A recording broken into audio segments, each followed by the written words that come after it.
My name is Eva, and the night my mother told my fiancé I was broke, she didn't know he was standing in my bank lobby 2 days later, staring at an account balance with more zeros than she had ever seen in her life.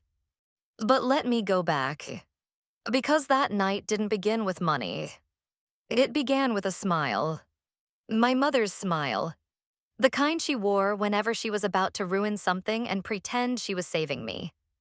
I was 27 years old, engaged to a man named Daniel, and sitting at my mother's dining table in Columbus, Ohio, pretending I didn't notice the way she kept looking at my ring like it offended her. Daniel had proposed 3 weeks earlier on October 14th, 2025, at a little Italian restaurant near German Village. Nothing dramatic, no crowd, no violinist. Just a quiet corner table, warm bread, candlelight, and his hands shaking so badly that he almost dropped the ring box into his water glass. I said yes before he even finished asking. For the first time in years, I felt chosen. Not useful. Not needed.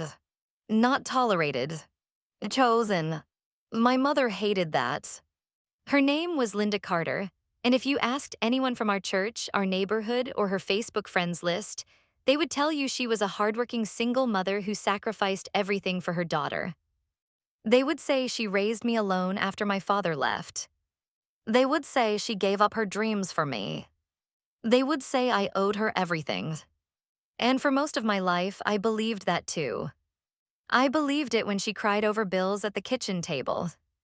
I believed it when she told me we couldn't afford school trips, birthday parties, or winter coats that actually fit. I believed it when she said, "Eva, families help each other, you're mature enough to understand." I was 8 the first time she used my birthday money to pay the electric bill. I was 12 when she started opening my mail. I was 16 when she asked me to get a part-time job at a bakery and hand over half my paycheck for household responsibilities. By 18, half became all. By 21, she had my online banking password. By 24, I had learned to hide parts of myself from her just to survive. And by 27, I had a secret she knew nothing about. I wasn't broke. I had never been broke. Not since the day I stopped letting her see everything. Daniel knew I worked in finance operations for a medical software company. He knew I had a decent salary. He knew I was careful with money. But he didn't know everything either. Not because I didn't trust him. Because when you grow up with someone checking your purse, reading your messages, and asking why you spent $4.80 on coffee, privacy starts to feel like oxygen. So I kept some things quiet. My investment account. My side consulting income. The small house I bought under an LLC in 2023. The inheritance from my grandmother that my mother told me never existed. That last one still burned. My grandmother, Ruth, was my father's mother. She loved me quietly. She smelled like lavender soap and kept peppermint candies in her apron pocket. When I was little, she used to press my face between her soft hands and whisper, "Eva, you're going to need your own ground one day. Don't let anyone make you feel guilty for standing on it." She died when I was 19. My mother told me Grandma Ruth left nothing. No money. No letters. No property. Nothing. She barely had enough for her funeral, Mom said, wiping her eyes with a tissue that never seemed wet. I believed her. Until 6 years later, when a lawyer from Dayton called me about an unclaimed trust account. That phone call changed my life. Grandma Ruth had left me $186,400. My mother had known. My mother had intercepted the original letters. And somehow, for years, she had tried to delay the process by claiming I was unreachable. I didn't confront her then. I should have. But I wasn't ready. Instead, I did something colder.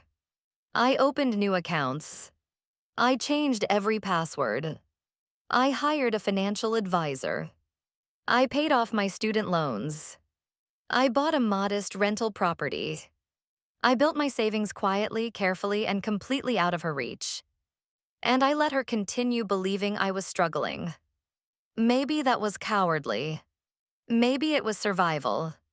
By the time Daniel proposed, I had $742,918 spread across checking, savings, investments, retirement accounts, and property equity. My mother thought I had less than $3,000. Because that was what I wanted her to think. The dinner was supposed to be simple. Daniel wanted to officially ask for my family's blessing, even though I told him he didn't need it. He wore a navy sweater, brought flowers for my mother, and complimented her pot roast even though it was dry enough to scrape his throat. Mom smiled at him like a woman in a church commercial. "You're such a gentleman, Daniel," she said, patting his hand. I watched her fingers linger there a second too long. Daniel smiled politely. "Eva means everything to me." My chest warmed. Mom's smile tightened. "That's beautiful," she said. "Marriage is serious, though. Love is one thing, reality is another." I felt my stomach shift. "Mom," I said softly.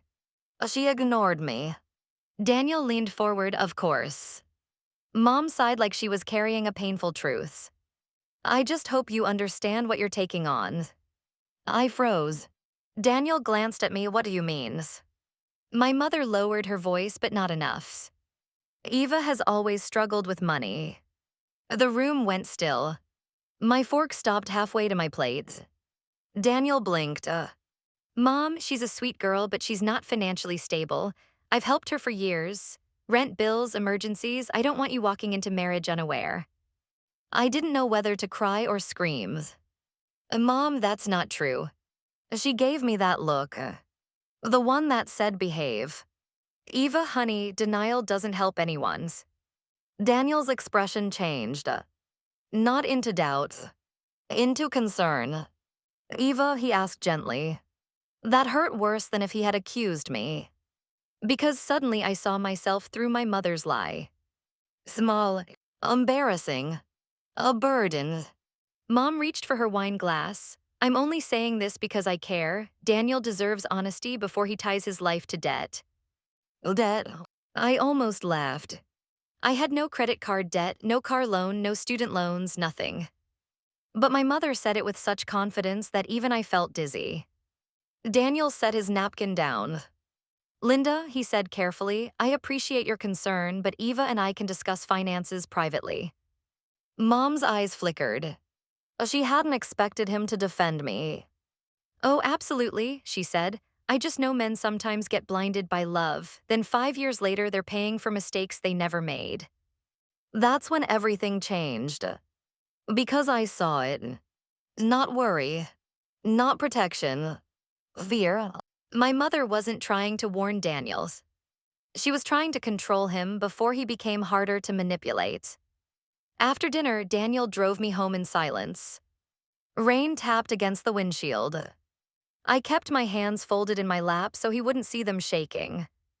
Finally, he pulled into my apartment parking lot and turned off the engines. "Eva," he said, "is there something I should know?" My throat closed. I looked at him. His eyes were not angry. That almost made it worse. "She lied," I whispered. "About all of it." "Oh, yes." He waited. I could feel years pressing against my ribs. The bakery paychecks. The stolen birthday money. The missing trust letters. The guilt. The fear. The secret accounts. "I'm not broke," I said. Daniel nodded slowly. "Okay. I mean, I'm really not broke." He looked at me more closely. I swallowed. "I need to show you something." The next morning, I took a personal day. I barely slept. At 3:17 a.m., I sat on my kitchen floor with my laptop open, staring at bank statements and PDF files like they were pieces of a life I still didn't fully believe belonged to me. At 9:00 a.m., Daniel met me at Huntington Bank downtown. He looked nervous, but he didn't ask questions. I asked for a private office. The banker, a woman named Michelle, printed account summaries after verifying my ID. When she placed the folder in front of us, I watched Daniel's face. First confusion, then shock, then silence. Checking 48,206.77. High-yield savings, $214,880.19. Brokerage account, $301,442.63. Retirement account, $96,318.04. Business income account, $82,071.11. Then I showed him the property documents. A rental house in Grove City. Purchased for $198,000. Current estimated value, $236,000. Mortgage balance, $91,400. Daniel stared at the papers. Then he looked at me. "Oh, Eva." My eyes burned. "I didn't hide it because I wanted to trick you. As I know, I hid it because money was never safe around my mother." He reached across the desk and took my hand. That simple touch broke something open in me. I started crying in a bank office under fluorescent lights while a stranger quietly slid a box of tissues toward me. For 20 minutes, I told Daniel everything. Not all the details. Just enough. He listened without interrupting. When I finished, he didn't ask why I hadn't told him sooner. He said, "Your mother doesn't know, does she?" I shook my head. "I know." His jaw tightened. "Then why did she say you were broke?" I looked down at the folder. Because she needs me to be." That afternoon, I went home and opened the blue storage bin I kept in the back of my closet. Inside were the documents I had never been brave enough to organize fully. Old pay stubs, screenshots, emails, bank letters, Grandma Ruth's trust paperwork, a copy of the attorney's note from June 2023 stating that prior correspondence had been returned or redirected. My hands trembled when I found the envelope. It was addressed to me at my mother's house. Opened. The flap had been torn and taped shut. The postmark was from 2020. I had found it inside Mom's hallway cabinet one Thanksgiving when she sent me looking for batteries. I took a photo then. Later, I took the envelope itself. I told myself I would deal with it one day. That day had come. At 6:42 p.m., my mother called. I let it ring. She called again. Then came the text. "Eva, we need to talk about Daniel. I'm worried about his reaction last night." I stared at the message. Then another appeared. "You embarrassed me by acting defensive. I was trying to help you." Then another. "Don't ruin this relationship by pretending to be someone you're not." My chest went cold. I typed back one sentence. "What exactly did you tell him?" 3 dots appeared. Disappeared. Appeared again. Only the truth. I laughed once. It didn't sound like me. I opened my laptop and created a folder named Mom Evidence. It felt dramatic. It felt childish. It also felt necessary. For the next 4 hours, I built a timeline. May 2016, first job at Miller's Bakery. Paychecks deposited into joint teen account controlled by Mom. August 2018, college refund check deposited into Mom's account temporarily. December 2019, Grandma Ruth's estate notice sent. March 2020, trust follow-up letter delivered to Mom's address. June 2023, attorney confirmed delayed contact. July 2023, inheritance released to me directly after identity verification. August 2023 onward, new accounts opened. Then I started digging deeper. I searched old emails for the word loan. Nothing. Then helped Eva. There it was. An email from my mother to Aunt Carol dated February 11th, 2024. Subject, Eva again. My heart pounded. I opened it. "She's drowning financially. I keep helping her, but she doesn't appreciate anything. I worry Daniel will find out eventually. She has always been irresponsible like her father." I read it 3 times. My father. The man she blamed for everything. The man I had not spoken to since I was 9 because she told me he abandoned us. Something in my stomach twisted. I searched his name. Michael Carter. Old emails came up. Not from him. About him. One from Aunt Carol in 2017 said, "Linda, are you sure Eva doesn't want to hear from Mike? He said he's been sending birthday cards and checks." Checks? My breath stopped. I clicked. Mom's reply was short. She doesn't need confusion, send anything through me. I stood up so fast the chair hit the floor. No, no. I searched birthday check, then Michael check, then Eva savings. At 11:58 p.m., I found a scanned deposit slip attached to an old email from my mother to herself. Deposit amount $5,000. Memo line Eva birthday / Michael. Account holder Linda Carter. I covered my mouth. My father hadn't disappeared. My mother had erased him. And she had taken the money he sent me. I didn't sleep that night. By morning, I had a headache behind my eyes and a rage so clean it scared me.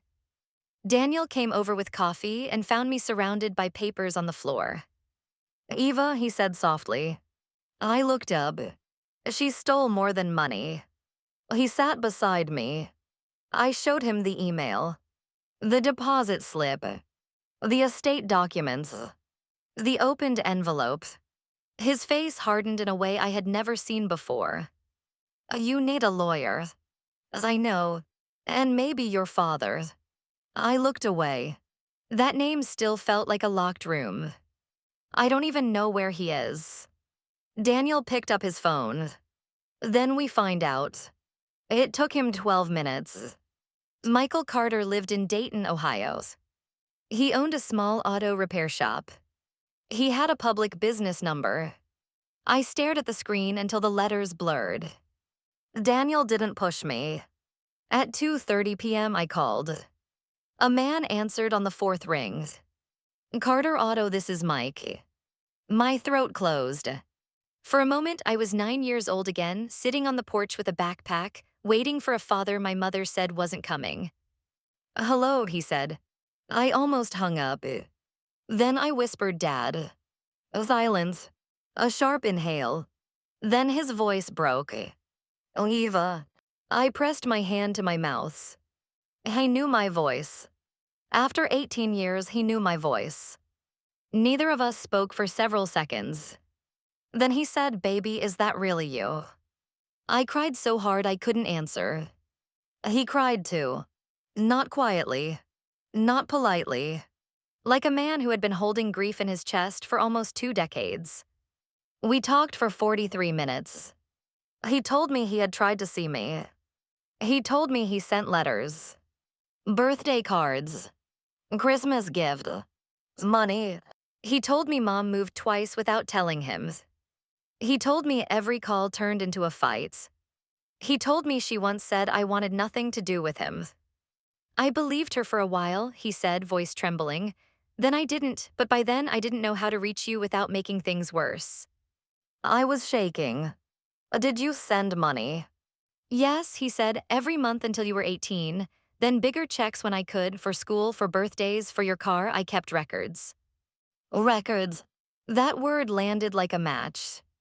Dad, I said slowly, do you still have them? I didn't hesitate. Every single one. 2 days later, I drove to Dayton with Daniel. My father stood outside the repair shop in jeans and a gray flannel shirt, older than the memory I had of him, but with the same eyes I saw in my mirror every morning. He didn't move at first. Neither did I. Then he opened his arms. I walked into them. And for the first time since childhood, I felt a kind of grief that didn't make me smaller. It made me whole. Inside his office, he gave me a cardboard box. Bank copies. Money orders. Certified mail receipts. Birthday cards returned unopened. A folder labeled Eva. My name in his handwriting. I touched it like it was alive. The total amount he had sent over the years was $74,620. Some checks were cashed. Some were returned. Some had my mother's signature on the back. Not mine. Hers. I stared at one check dated April 2nd, 2018. $8,000. Memo Eva College Fund.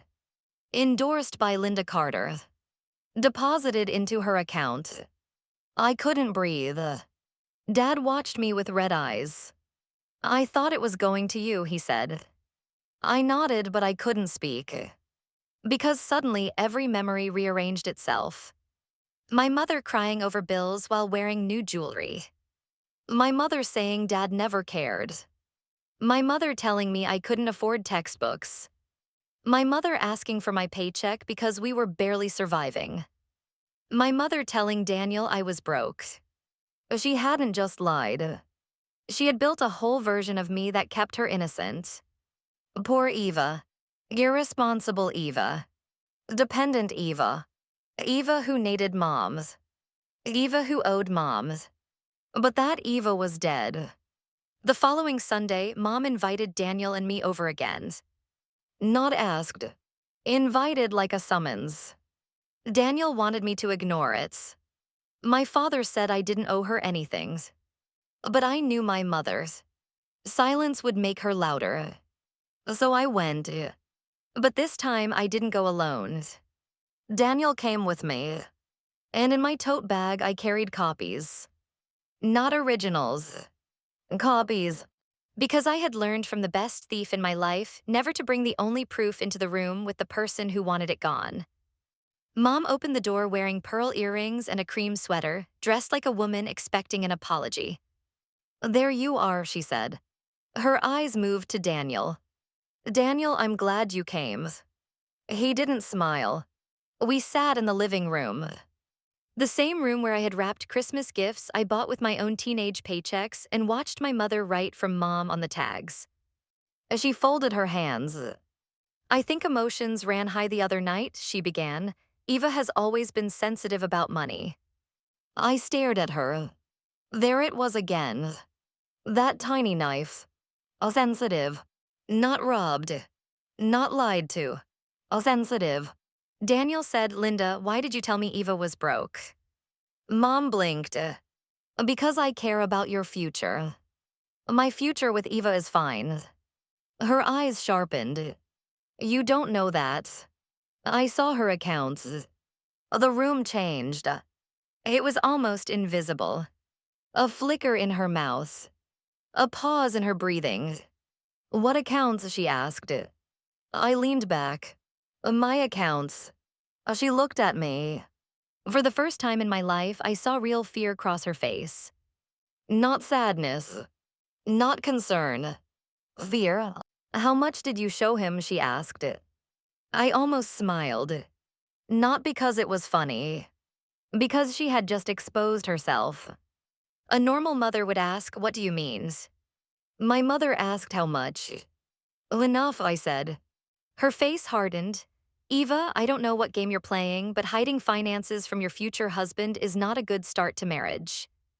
And stealing from your daughter is not a good start to motherhood." Silence. Daniel turned toward me, but I kept my eyes on her. Mom let out a small laugh. "Excuse me."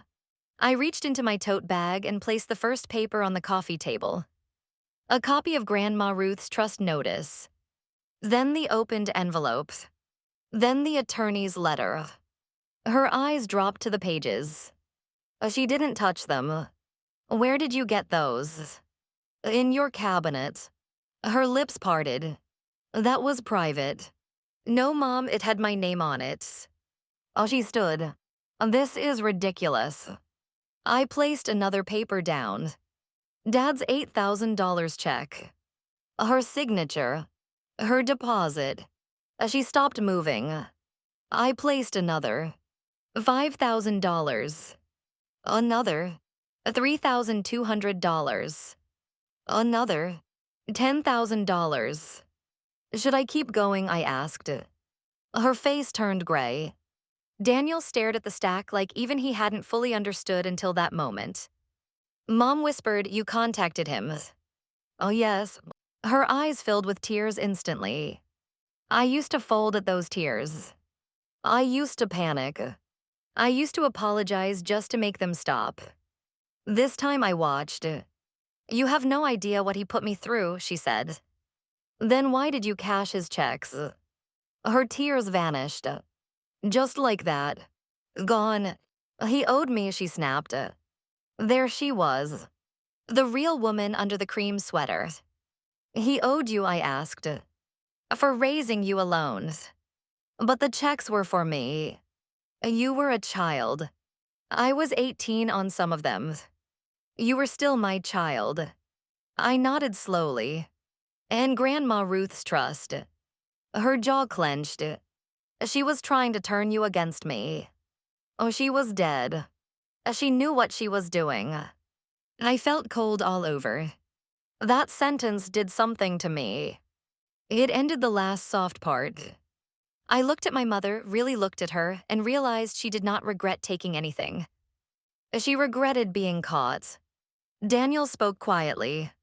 Linda, you told me Eva was financially unstable while you had taken money meant for her. Mom turned on him. You stay out of this, you don't know our family. I know enough. She pointed at me. She has poisoned you.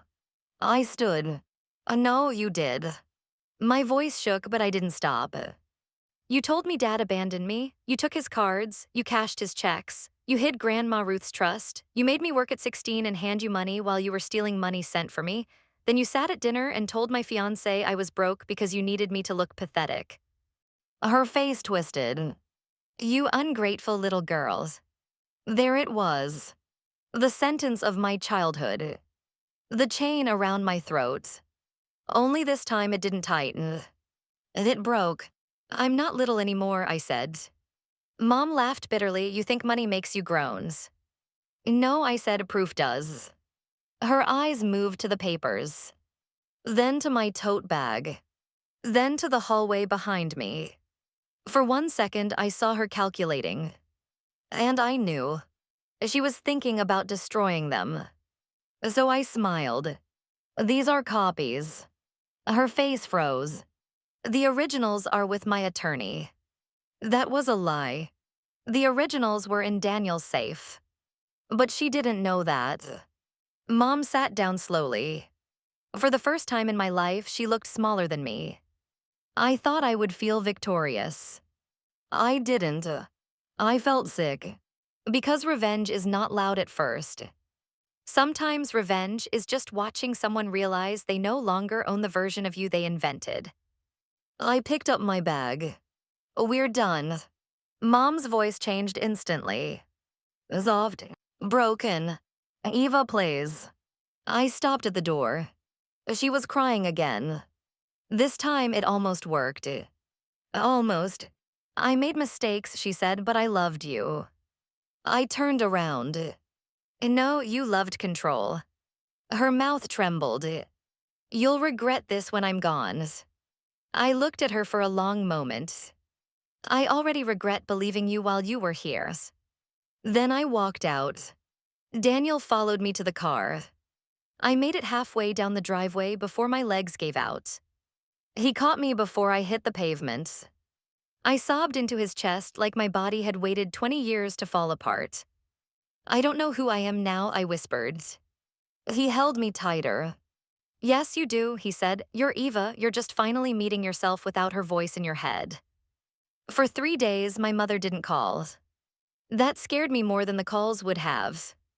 Then on Thursday morning, November 6th, I received an email from her. Subject: legal notice. My stomach dropped. The email had one attachment. A scanned letter. At the top was the name of a law office I didn't recognize. The letter claimed that I had financially abused my mother, abandoned repayment obligations, and falsely accused her of theft. It demanded that I pay her $92,000 for support provided from 2016 to 2025. I stared at the number. $92,000. She had made an invoice for raising me. Line items included rent assistance, food, utilities, emotional distress. Emotional distress. I laughed so hard I started crying. Then I saw the final paragraph. It said if I did not respond within 10 business days, she would pursue legal action and contact Daniel's family with evidence of my financial deception. My hands went numb. Daniel read it twice. Then he looked at me. Eva, this isn't a lawyer. Oh, what? He pointed to the footer. No bar number, no proper address, and look at the emails. I looked closer. The domain wasn't a law office. It was a Gmail account. My mother had made a fake legal letter. I should have expected it. But somehow, seeing it in writing made the betrayal feel new again. I forwarded everything to a real attorney that afternoon. Her name was Marissa Grant. She specialized in financial exploitation and family estate disputes. We met over Zoom at 4:00 p.m. She reviewed the documents silently. Every few minutes, her eyebrows lifted. When she finished, she folded her hands. "Eva," she said, "your mother has a problem." I gave a weak laugh, "I know." "No," Marissa said, "I mean legally." My heart thudded. She explained it simply. The cash checks with my mother's endorsement could raise serious civil claims. The intercepted estate correspondence mattered. The false legal letter mattered. The attempt to damage my relationship could matter too, depending on what she sent and to whom. Then she asked one question. "Do you want to pursue this quietly, or do you want to make sure she cannot do this again?" I thought of Dad's returned birthday cards, Grandma Ruth's hidden letter, my teenage paychecks, Daniel's face at dinner, my mother's voice saying, "You have always struggled with money." I looked at Marissa. "I want the truth documented." She nodded. "Then we start with a demand letter." That evening, I received a text from Daniel's mother, Patricia. "Hi, Eva dear, could you call me when you have a moment?" My stomach dropped again. I looked at Daniel. He frowned. She didn't mention anything to me. I called her. Patricia answered warmly but carefully. "Eva, sweetheart, I received a strange message today." My mouth went dry. "From my mother." A pause. "Oh, yes." Daniel stood up. Patricia sighed. "She sent me a long message saying Daniel should reconsider the engagement because you're hiding debts and using him for stability." The room tilted. "She also attached something, Patricia, a document claiming you owe her money." I closed my eyes. Daniel took the phone gently from my hand and put it on speaker. "Mom," he said, his voice tight, "none of that is true." "I didn't think it was," Patricia said, "but I wanted Eva to know immediately." I whispered, "I'm sorry." "Oh, honey," Patricia said, "you have nothing to apologize for, but I think you need to see what she sent." 1 minute later, the screenshots arrived. My mother's message was worse than I expected. She didn't just say I was broke. She said I had a pattern of manipulating men. She said I had hidden accounts tied to suspicious sources. She said I had emotional instability around money. And then I saw the sentence that made my blood turn cold. "I have access to records Eva doesn't know I kept." I read it again. Records Eva doesn't know I kept. A memory flashed. My mother's hallway cabinet. A locked gray file box under her bed. Her warning from years ago. "Never go through things that don't belong to you." I stood so quickly, Daniel grabbed my arm. "What is it?" he asked. I couldn't breathe. "She has more." "More what?" I looked at him. "I don't know." At 10:11 p.m., an unknown number texted me. One photo. No message. It was a picture of my grandmother Ruth's handwriting. A letter addressed to me. My hand started shaking before I even opened it fully. At the top, in blue ink, it said, "My dearest Eva, if you are reading this, then your mother has finally allowed the truth to reach you." I stopped breathing. Below the photo, another text came through. "Ask Linda what she did with page 2. Thought for a couple of seconds. Page 2. I stared at those two words until they stopped looking like English. Ask Linda what she did with page 2. My name is Eva, and I thought I had already found the worst thing my mother had done to me. I was wrong. Daniel read the text over my shoulder. "Who sent this?" he asked. I checked the number again. Unknown. No name. No contact photo. Just a photo of my grandmother's letter and a sentence that felt like a hand reaching out from a grave. My thumb hovered over the screen. "Who is this?" I typed. The reply came almost immediately. Someone who should have spoken years ago. My heart started pounding so hard I could feel it in my ears. Daniel took my hand. Eva, don't answer too fast. Screenshot everything. So I did. Every message, every number, every detail. Then another image appeared. This one was blurry, like it had been taken in a hurry. It showed the bottom half of the same letter.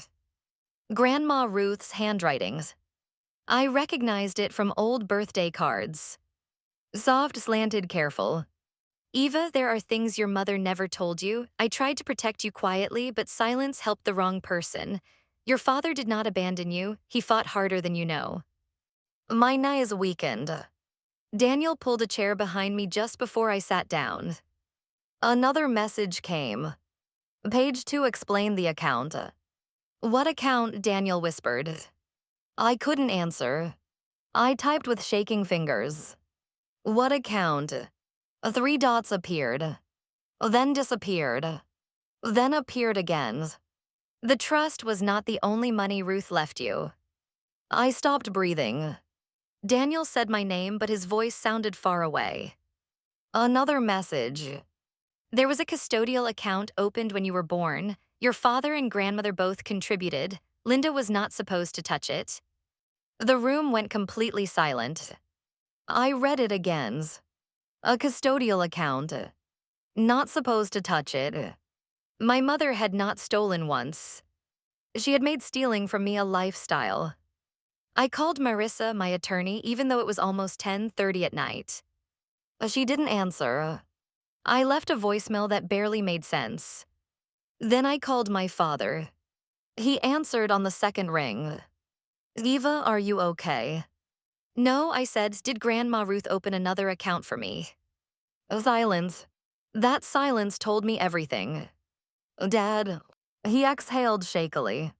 Oh, yes. My fingers went cold. How much? Oh, Eva, how much, Dad? When I last saw the statements years ago, it was around $127,000. I closed my eyes. The floor seemed to move under me. $127,000. That was not a mistake. That was not survival. That was not a mother borrowing a little money during hard times. That was theft with a smile. Dad's voice cracked. Your grandmother made me promise not to touch it. It was for your education, your first home, whatever future you wanted. Linda was listed only because you were a minor.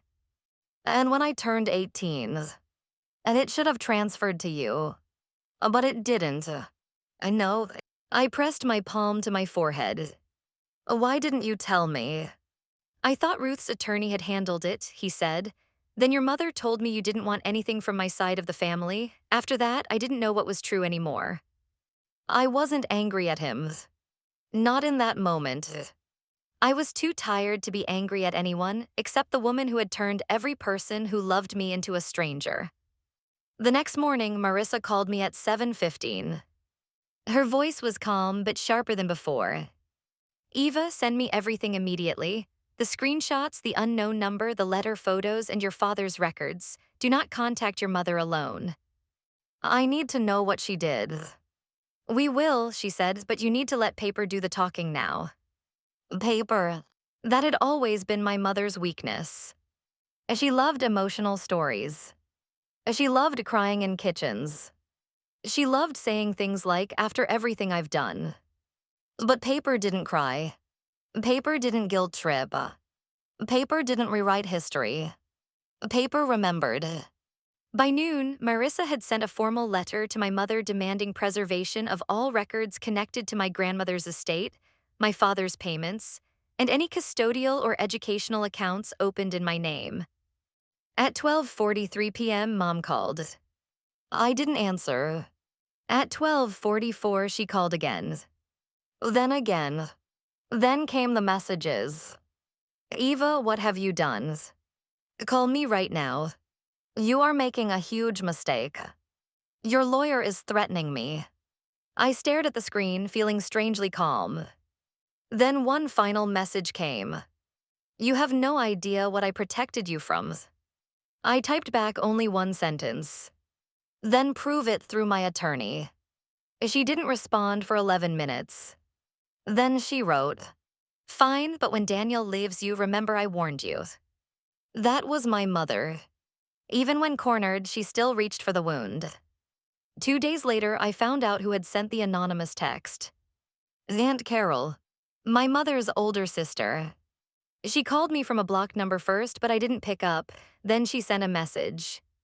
"Eva, it's Aunt Carol, I'm sorry. I was scared of your mother for a long time, too." I hadn't seen Aunt Carol in almost 6 years. Mom always said she was jealous, bitter, unstable. Now I wondered how many people my mother had turned into villains simply because they knew too much. We met at a small coffee shop outside Dayton. Aunt Carol looked older than I remembered. Her hands trembled when she hugged me. "I should have told you," she whispered. I didn't hug her back at first. Then I did, because I was tired of losing everyone in one direction. We sat in the corner. She placed a folder on the table. I kept copies. My throat tightened. Of what? Everything Ruth gave me before she died. Inside were pages from Grandma Ruth's letter. Page 1, page 2, and a handwritten account summary from 2014. Custodial investment account. Beneficiary Eva Marie Carter. Approximate balance $118,906.44. Responsible custodian Linda Carter. I felt like the air had been punched out of my lungs. Aunt Carol wiped her eyes. Ruth knew Linda was taking Michael's checks. She didn't know how much. She tried to confront her once. Linda screamed at her for an hour and said she would make sure Ruth never saw you again. I stared at the letter. What did page 2 say? Aunt Carol nodded toward it. Read it. So I did. Grandma Ruth had written that my mother had access to an account meant for me, but that it was never meant to support the household. She wrote that if the account was empty by the time I received the letter, I should ask for statements. She wrote that love without truth becomes a cage. Then came the line that broke me. "Eva, if your mother tells you that you are a burden, remember this: people do not steal from burdens, they steal from value." I covered my mouth and cried. Not loud, not dramatically, just silently, like something old inside me had finally heard the words it needed. Aunt Carol reached across the table. "Your grandmother loved you so much." "I know," I whispered, but I hadn't known enough. Not until now. Marissa moved fast after that. Subpoenas, bank requests, estate records, old account trails. And then 3 weeks later, the truth came back. The custodial account had been drained between 2016 and 2021.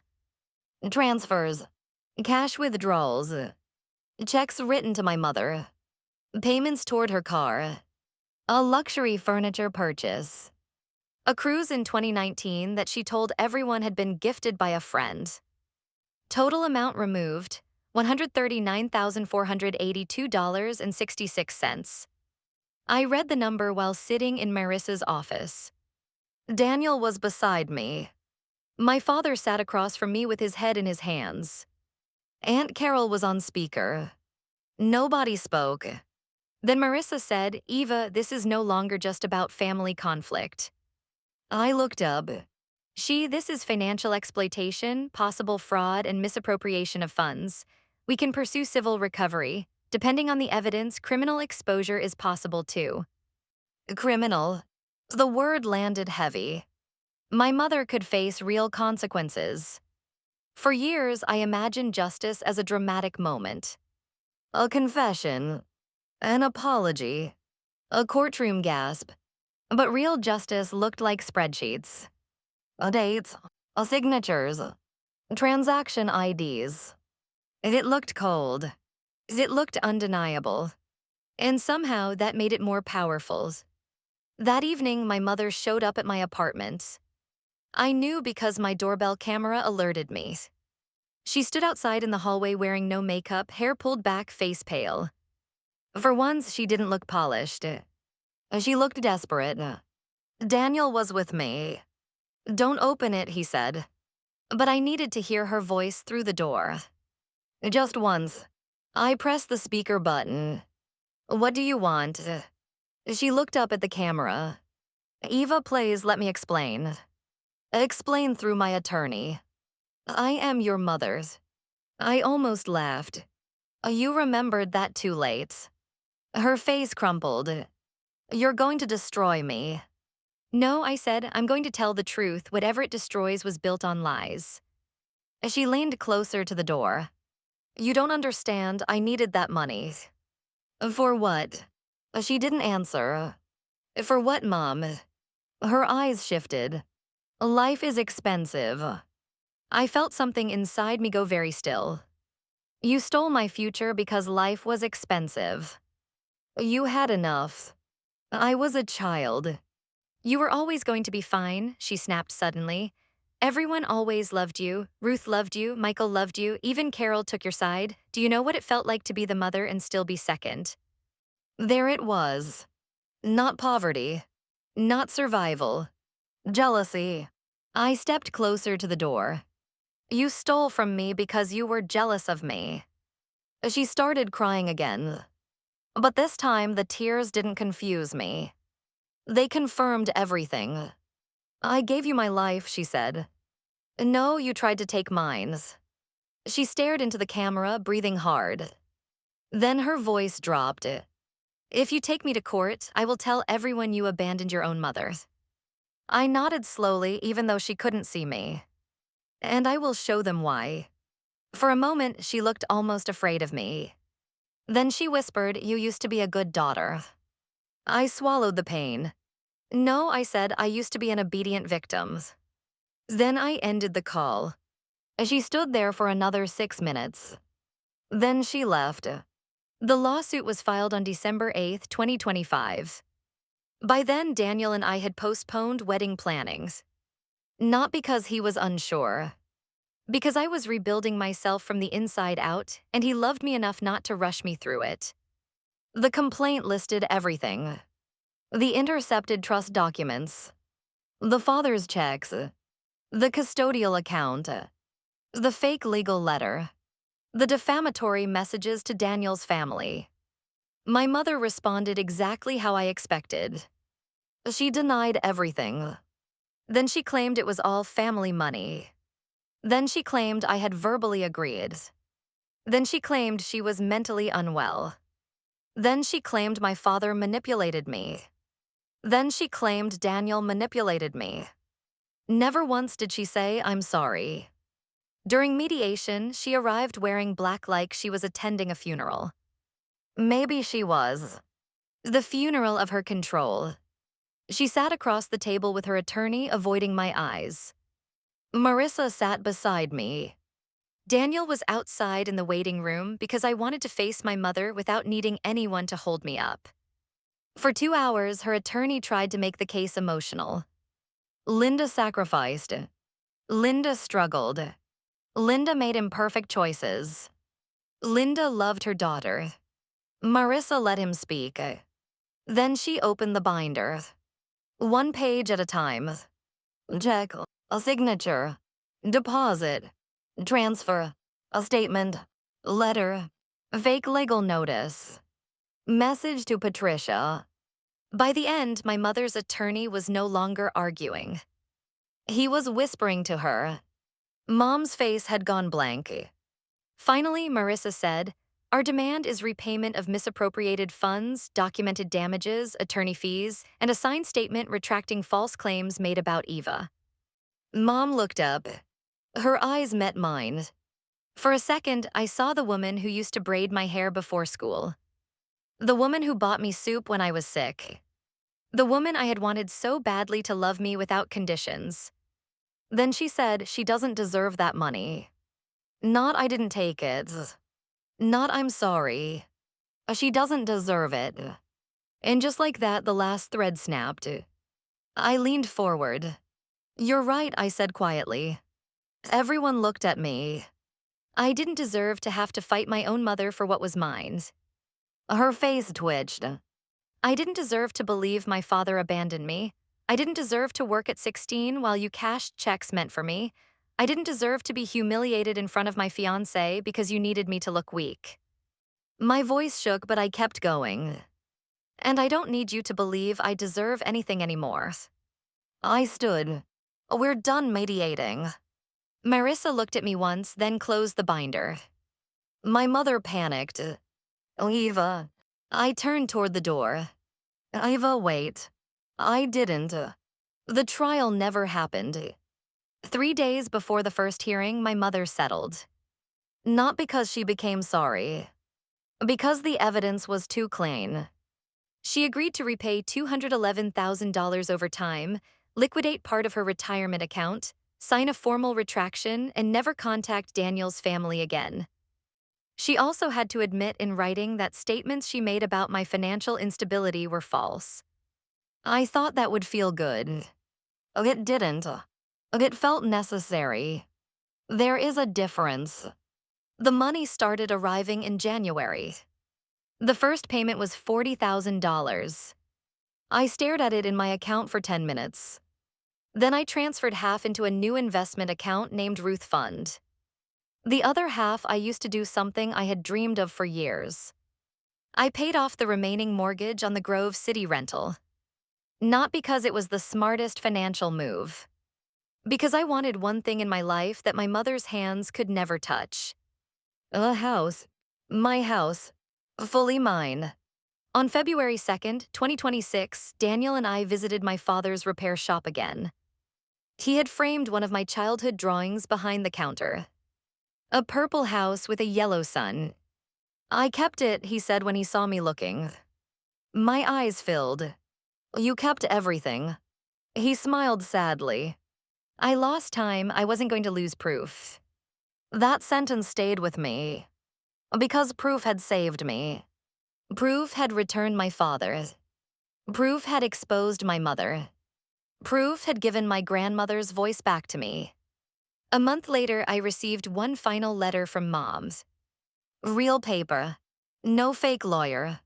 No threats. Just her handwriting. For 2 days, I didn't open it. Then I sat at my kitchen table with Daniel beside me and tore the envelope. Eva, I hope one day you understand what it is like to be alone, scared, and responsible for a child. I made choices I thought were necessary. Maybe I went too far, maybe I should have told you more, but I did what I had to do. You have your money now, I hope it makes you happy. Mom, I read it once. Then again. Maybe I went too far. That was the closest she could come to confession. I folded the letter and put it in the evidence box. Not because I needed it legally. Because I needed to remember. Some people will never apologize because an apology would require them to meet the person they hurt. And my mother had spent my whole life avoiding me. The real me. The Eva with questions. The Eva with records. The Eva with a voice. The Eva who stopped being broke the moment she stopped paying for love. Daniel and I got married on April 18th, 2026. A small ceremony. No dramatic speeches. No fake family smiles. My father walked me down the aisles. Aunt Carol cried in the second row. Patricia hugged me so tightly before the ceremony that my veil almost fell off. And when I reached Daniel, he whispered, "You ready?" I looked at him, then at my father, then at the empty chair where my mother would have sat if she had ever learned how to love me without owning me. I smiled through tears. Yes, I whispered, I finally am. At the reception, my father gave a toast. He didn't mention my mother. He didn't mention courts. He simply lifted his glass and said to Eva, "May your life be filled with people who protect your light, not people who profit from it." Everyone clapped. I cried. Daniel held my hand under the tables.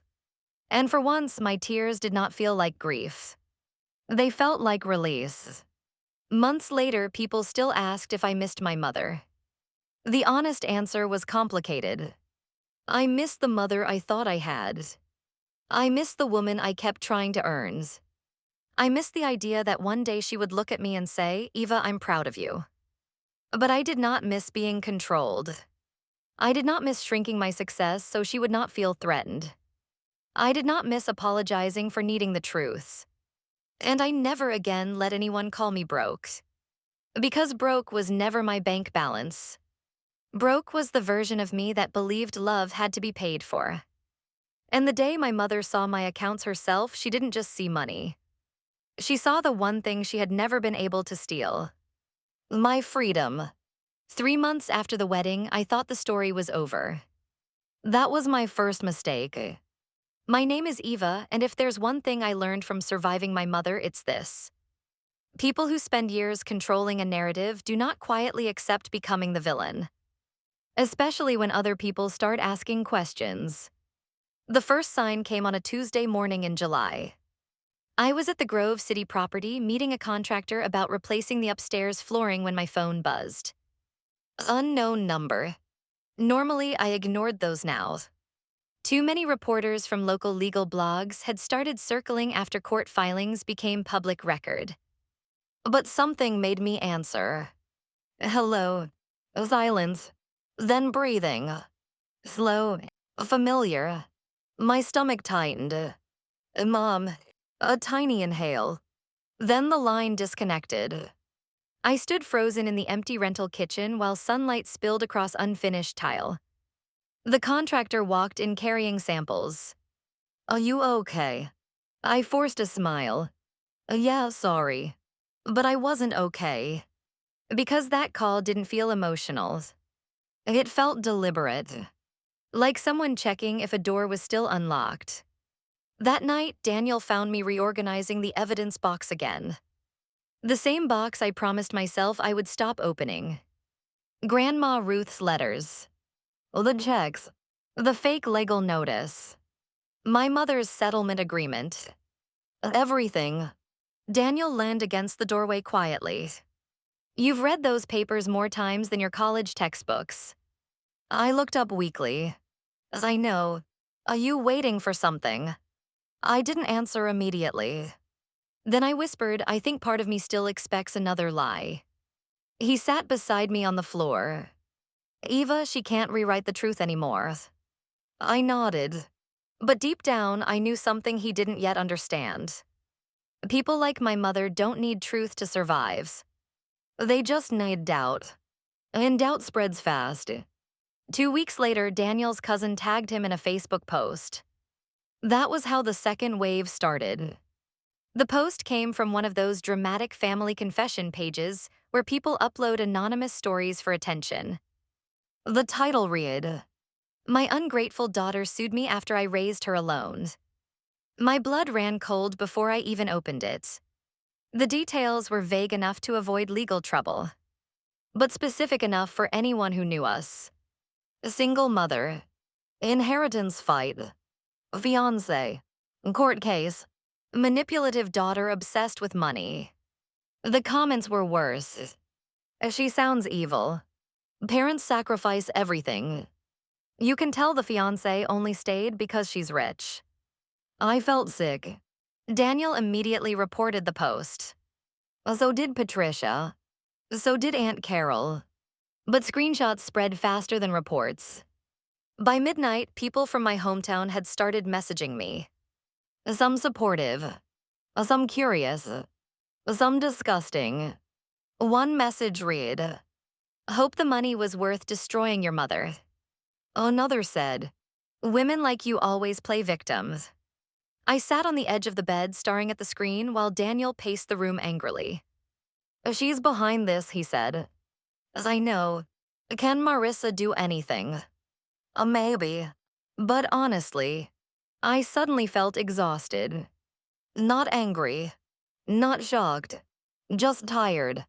Because even after everything, my mother still understood one terrifying truth. Public shame leaves stains even after innocence is proven. At 1:12 a.m., another message came. This one from a profile with no photo. "Your mother isn't the only one with documents." I froze. Daniel stopped packing. Oh, what? I handed him the phones. The account immediately went offline. No reply. No profile. Nothing. My chest tightened. "What documents?" Daniel asked. "I don't know." But I already felt it. That same cold instinct from months earlier. The instinct that said something was still hidden. The next morning, I drove to Marissa's office. She reviewed the screenshots calmly.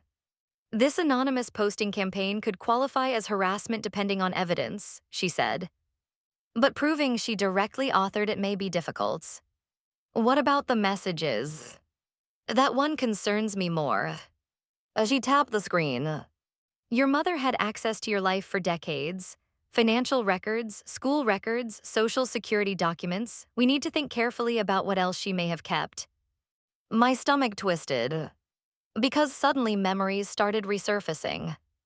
Tax forms, medical paperwork, old journals, boxes in the attic, things I forgot existed, things she may still have. That afternoon, I called Aunt Carol's. She answered immediately. Eva, did Mom keep files on me? Silence. Too much silence.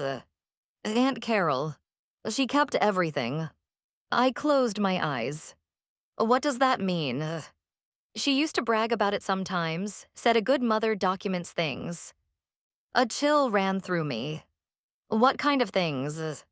Report cards, doctor visits, arguments, photos, printouts of messages, bank information.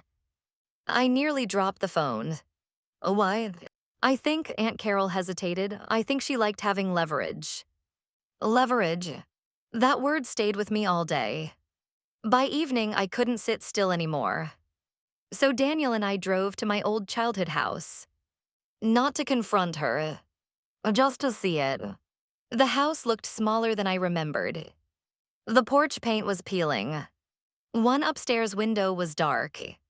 Daniel parked across the street. Are you sure about this? I know. We sat there in silence for almost 5 minutes. Then movement flickered behind the curtain upstairs. I straightened immediately. Daniel saw it too. A shadow. Watching. Then disappearing. My pulse quickened. She knows we're here. Before Daniel could respond, the front porch light turned on. Then the front door opened. My mother stepped outside. Even from across the street, I could see she had lost weight. She folded her arms tightly against herself. Neither of us moved. Finally, she crossed the lawn slowly. Not angry. Not dramatic. Just slow. Like someone approaching a wild animal. Daniel lowered the window halfway. Mom stopped at the curb. For a second, nobody spoke. Then she looked at me and said quietly, "You look like your grandmother now." I didn't answer. Her eyes moved to Daniel. "You shouldn't have married into this." Daniel's jaw tightened. I married Eva gladly. Mom almost smiled. That's what Michael said once too. I felt something snap inside me.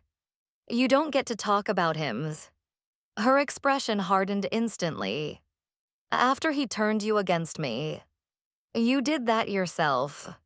Her breathing changed. Faster now. More emotional. I gave you everything.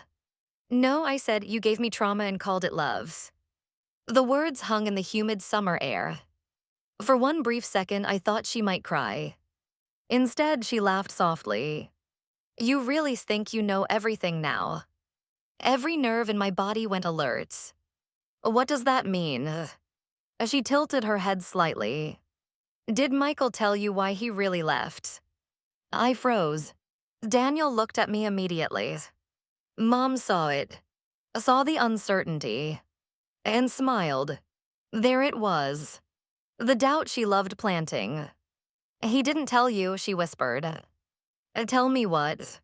Her eyes glittered strangely. He wasn't the hero you think he was. I opened the car door before Daniel could stop me. What are you talking about? Mom stepped closer. Close enough for me to smell her perfume. The same perfume she wore my entire childhood. Vanilla and roses.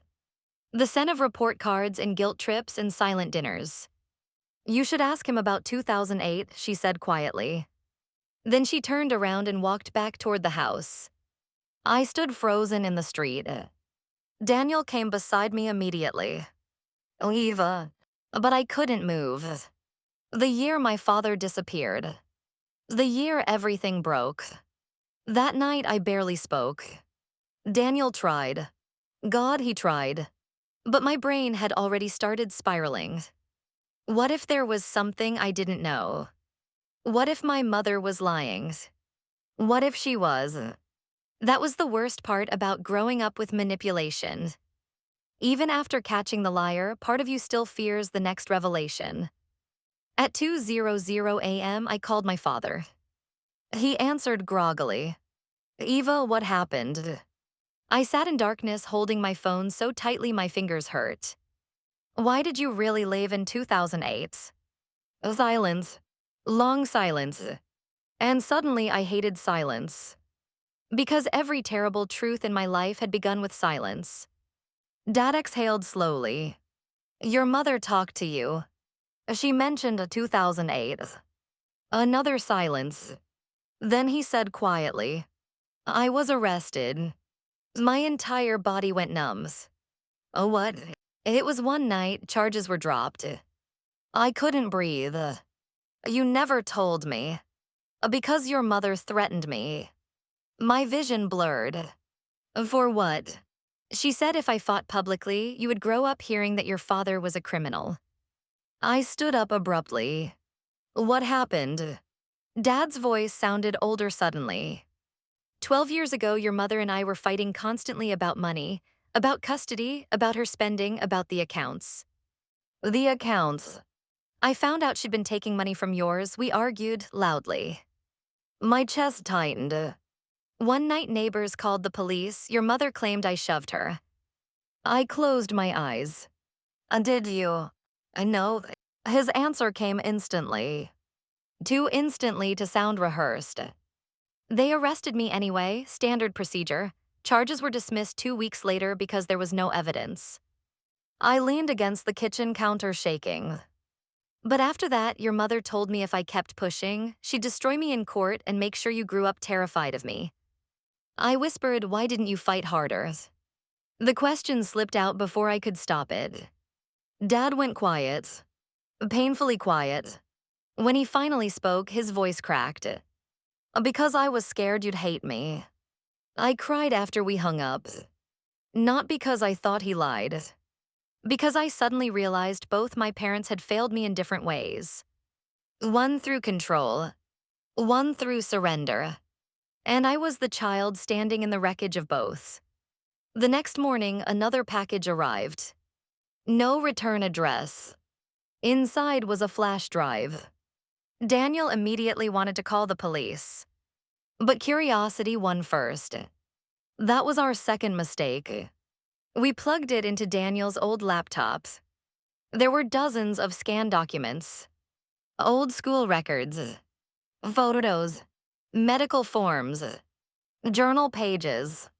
And audio files. My stomach turned. Audio files labeled by year. I clicked one. My own teenage voice filled the room. I hate this house. Then my mother's voice. You're being dramatic again. Another file. I was crying. Mom was calm. Eva, someday you'll appreciate everything I sacrifice for you. Another. An argument about money. Another. Me begging to go on a school trip. Another.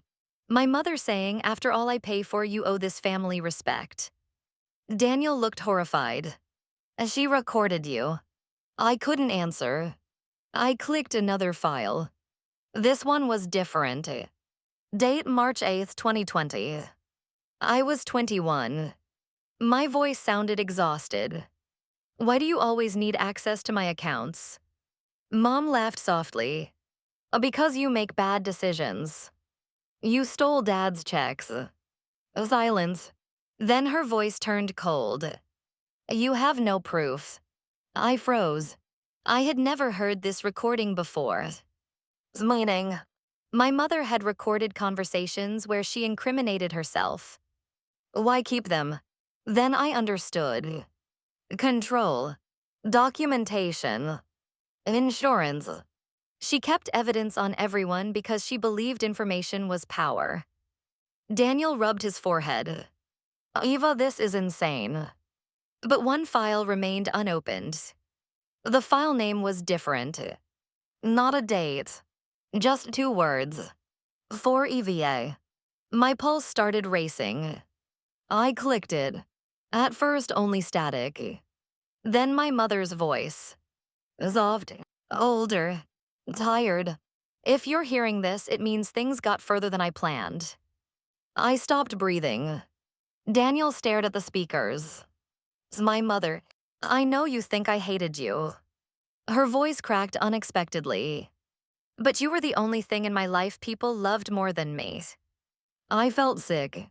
I spent years being invisible. Michael loved you more. Ruth loved you more. Even strangers loved you more. You walked into rooms and people saw light. My chest tightened painfully. I hated that about myself, she whispered. Silence crackled. Then, the first time I used your money, I told myself I'd pay it back. Then life got harder. Then it got easier to justify. Then I needed you to need me. Tears filled my eyes before I realized I was crying. I told Daniel you were broke because if he knew how strong you really were, you wouldn't need me anymore. Daniel slowly looked at me. My mother's voice grew shakier. You want the truth? Here it is. I was afraid that once you realized you could survive without me, you'd finally see who I really was. I pressed my hand against my mouth. Then came the sentence that destroyed me. And I think you already have. The audio ended. No music. No apology. Just silence. I sat there unable to move. Daniel touched my shoulder carefully. Oh, Eva. But I couldn't speak. Because for the first time in my life, my mother had told the truth without hiding behind tears. And somehow that hurt more than every lie combined. 3 days later, police arrested her. Not because of me. Because during financial discovery, investigators uncovered forged signatures tied to another account. An elderly church member. A woman named Alina Briggs. 74 years old. My mother had helped manage donation funds for years. I remember staring at the news article on my phone while my coffee went cold. Linda Carter, 56, taken into custody pending investigation into financial misconduct. Daniel read beside me silently. I should have felt vindicated. Instead, I felt hollow. Because suddenly the story became bigger than me. What if I wasn't the first? What if I was just the first person who finally had enough proof? The trial began in November. I testified once. Only once. I wore a navy blazer. Simple makeup. No dramatic tears. Marissa prepared me carefully. Answer only what's asked, stay calm, facts are enough. Facts. Always facts. When I walked into the courtroom, my mother looked smaller than I remembered. But her eyes still searched for weakness in me immediately. Old habits. During cross-examination, her attorney tried painting me as bitter. Angry daughter. Money obsessed. Manipulated by my father. Then he asked the wrong question. Ms. Carter, isn't it true that your mother financially supported you throughout early adulthood? I looked directly at him. No, I said calmly, it's true that she used my money to support herself. The courtroom went silent. Then Marissa introduced the account records. The checks. The recordings. Grandma Ruth's letters. The fake legal notice. The audio confession. Everything. My mother watched it happen without expressions. Until the recording played. If he knew how strong you really were, you wouldn't need me anymore. That line echoed through the courtroom speakers. Mom closed her eyes. For the first time ever, she looked ashamed. Not caught. Ashamed. And somehow that hurt worst of all. Because it meant she understood exactly what she had done all along. After the hearing ended, I walked outside into freezing air. Reporters shouted questions. I ignored them. Daniel wrapped his coat around my shoulders. Are you okay? I looked up at the gray November sky. No, I said honestly. Then I took a breath. But I think I finally will be. A contented content. My name is Eva, and the strangest part about watching your mother become a criminal in public is realizing that, for years, you were the only one carrying the shame for her. The verdict came on December 14th, 2026. Cold morning. Thin snow along courthouse sidewalks.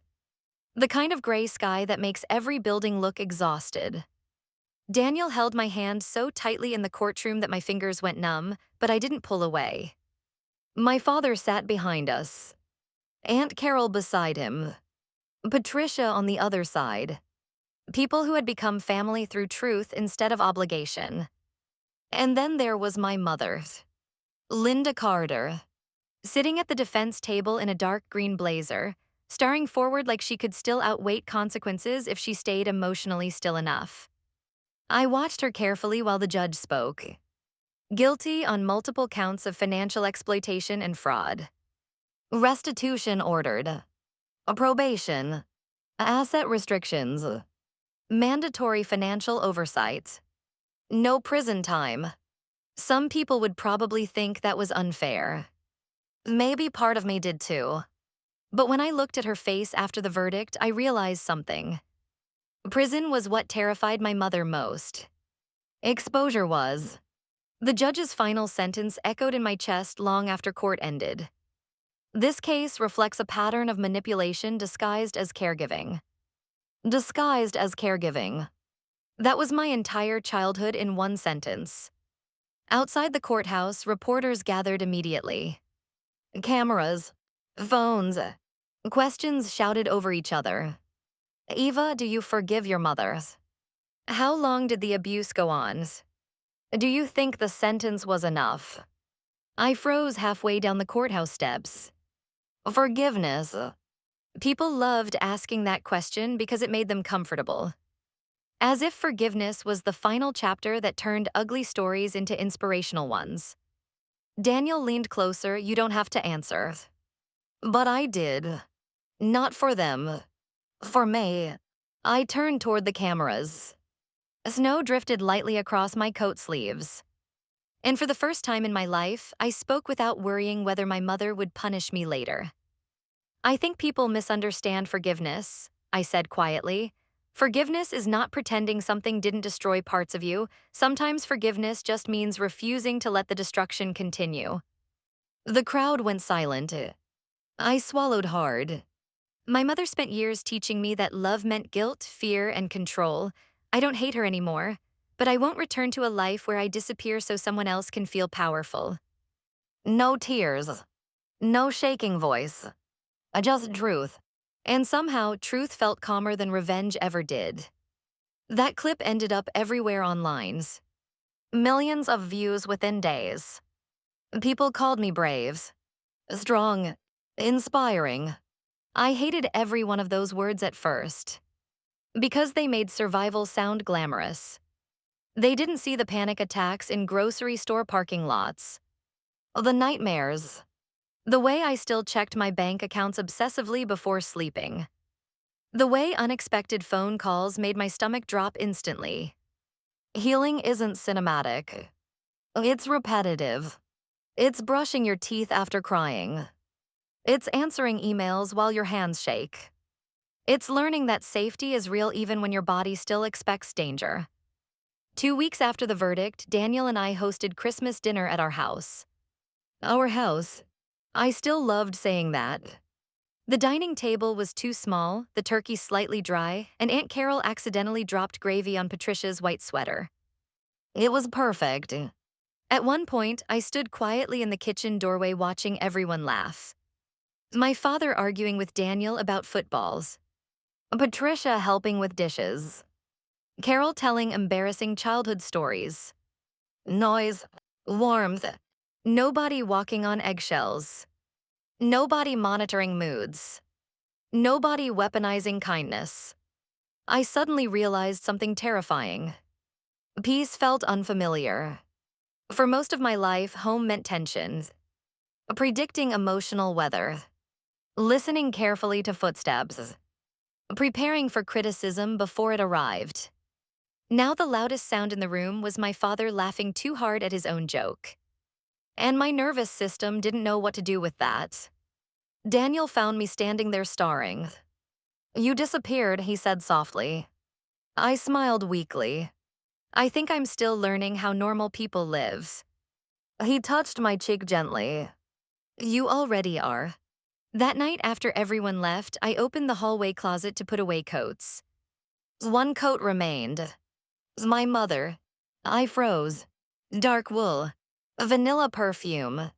My chest tightened immediately. Daniel saw my face from the living room. "What happened?" I held up the coat slowly. Nobody spoke. Because we both understood. My mother had come to the house earlier that day. While I was upstairs wrapping gifts. While everyone was distracted. She had been inside our home. I checked the front door camera immediately. At 3:14 p.m. there she was. Walking up the driveway slowly. Looking smaller than I remembered. She stood outside for almost 2 full minutes before knocking. Patricia opened the door. The camera had no audio, but I could see the shock on Patricia's face. Then hesitation. Then sympathy. That dangerous thing my mother always knew how to awaken. Patricia let her in. My stomach twisted. The footage showed Mom standing awkwardly near the doorway while voices moved around the house. Then Patricia led her toward the dining room. Toward my family. Toward me. But before they reached the room, Mom stopped. Completely stopped. She looked toward the hallway mirror. At herself. Then she slowly removed her coat. Handed it to Patricia. And left. Just walked out.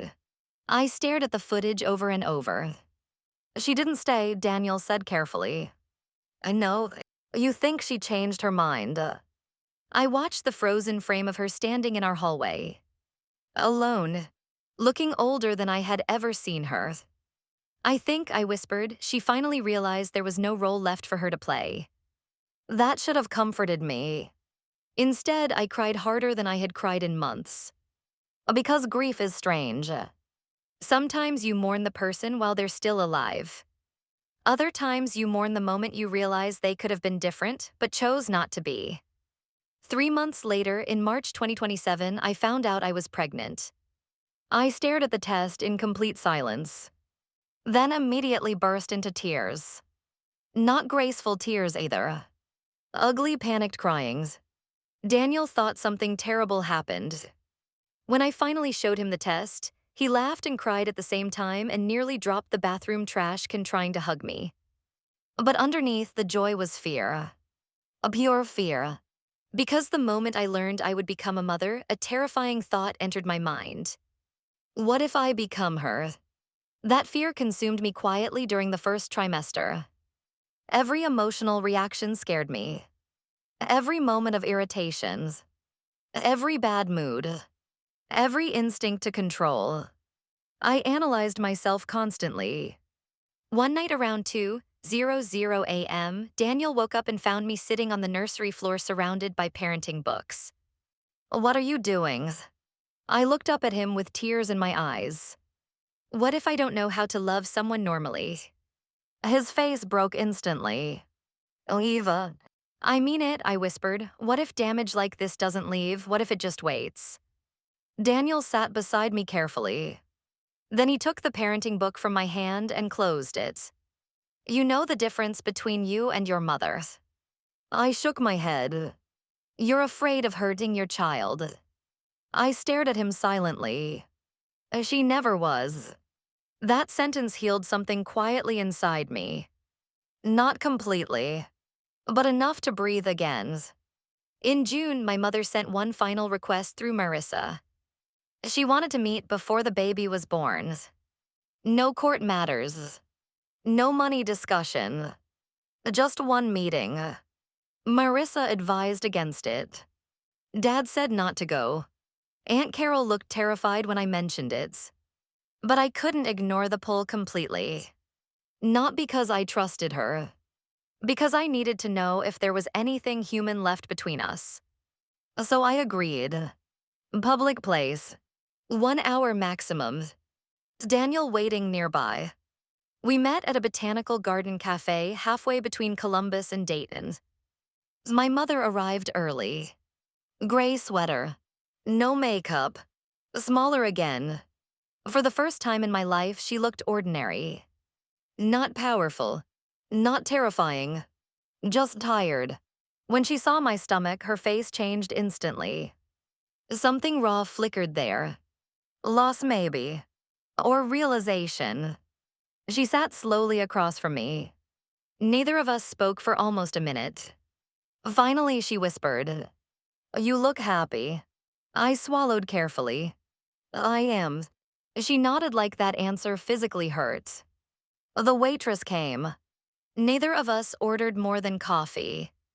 When we were alone again, Mom looked down at her hands. "I heard it's a girl." I froze. Only close family knew that. Seeing my reaction, she quickly said, "Carol told me by accident."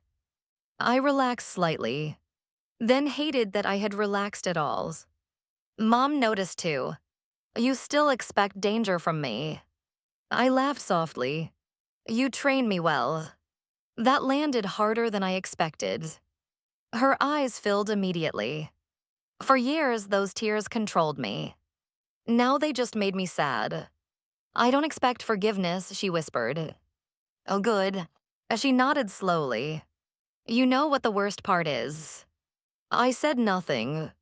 "The worst part is that I loved you, I really did." Anger flashed through me instantly. "Then why did you treat me like competition?" She looked away. "Because every time someone loved you, I felt invisible." I stared at her. "You were my mother." "I know." "No," I said, voice shaking, "I don't think you do." Silence stretched between us. Birds chirped somewhere outside the cafe windows. Normal sounds. Normal life. Completely disconnected from the devastation sitting at our table. Finally, Mom reached into her purse slowly.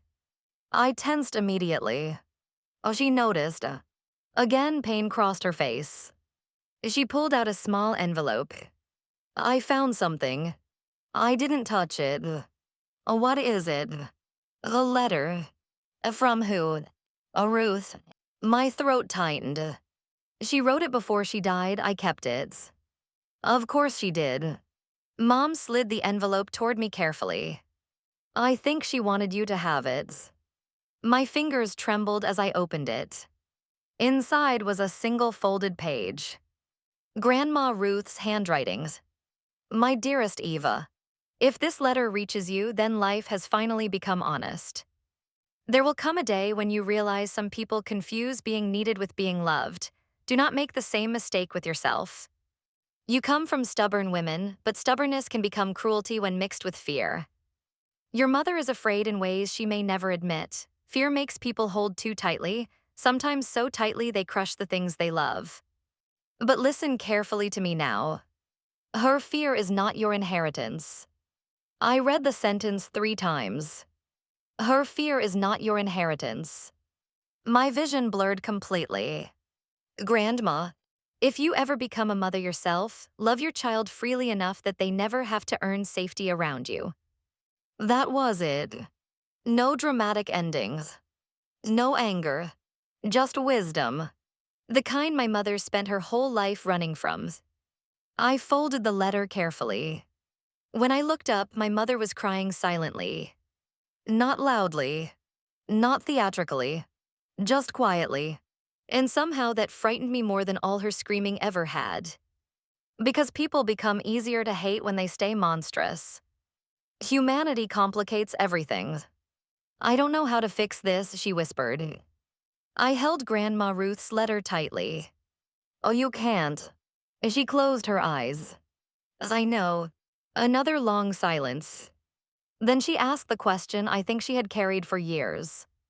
"Did you ever love me at all after you found out?" The old version of me would have answered quickly. Harshly, maybe. But pregnancy had softened certain truths in me. Not erased them. just soften them. So I answered honestly. Yes, I whispered. Her face crumpled instantly. That's what made it hurt so much. She started crying harder then. Real crying. The kind with no performance left inside it. And for the first time in my life, I did not feel responsible for stopping it. I simply sat there. A daughter. A future mother. A woman finally understanding that compassion and reconciliation are not the same thing. When the hour ended, I stood slowly. Mom looked terrified suddenly, like she wanted to say something bigger, something final, but she only whispered, I hope your daughter never doubts your loves. I looked down at my stomach, then back at her. She won't, I said quietly. And for the first time in my life, I knew that was true. I walked away without looking back. Not because I hated her, because some endings don't need another argument. They just need distance.